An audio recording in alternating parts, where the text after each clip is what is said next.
История за трите сили или приказка за алоето, копривата и човека. Имало едно време един добър човек с всеотдайно, умно, силно, но много уморено тяло. То носело в себе си спомени, напрежение, недоизказани емоции и стари страхове. В това тяло живеел човек, който постоянно бил навсякъде, но често не и в себе си. Тогава се появило алоето. Не просто растение, а носител на информация за живот, познато на хората още от дълбока древност, пазено в храмове, предавано от поколение на поколение, като дар за тялото и духа. То знаело как да хидратира, как да възстановява, как да връща клетките към първоначалната им памет за баланс. Алоето не замествало процесите на тялото. То ги подкрепяло и напомняло. Също като душата. До него растяла копривата. Дива, силна, пареща. Тя не галела. Тя събуждала. Движила кръвта, изчиствала застоя и носела в себе си силици.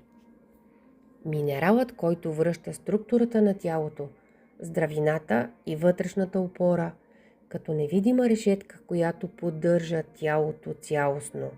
В костите, в съединителната тъкан, в кожата, в силата и здравите му вътрешни граници.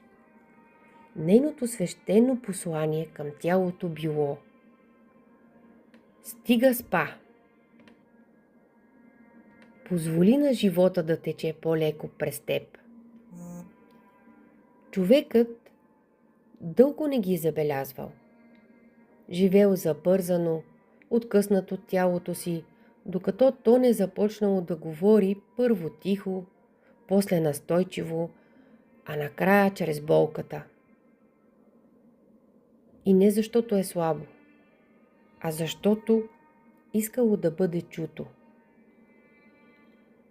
Пиейки от природния дар, човекът не получавал просто напитка, а покана да се върне в тялото си, да го усети,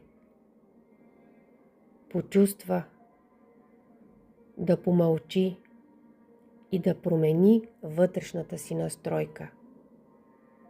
Всъщност, когато променим състоянието си, и реалността около нас се променя, защото здравето не започва в органите.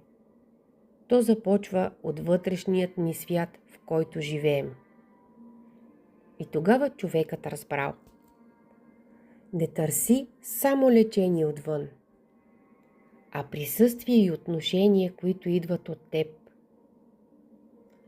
Три сили, които се срещат в едно осъзнато сега. Алоето помнело, копривата събуждала, а човекът избирал. И това било напълно достатъчно. Ако този разказ те е докоснал и алоето е част от него за теб, остави ми знак.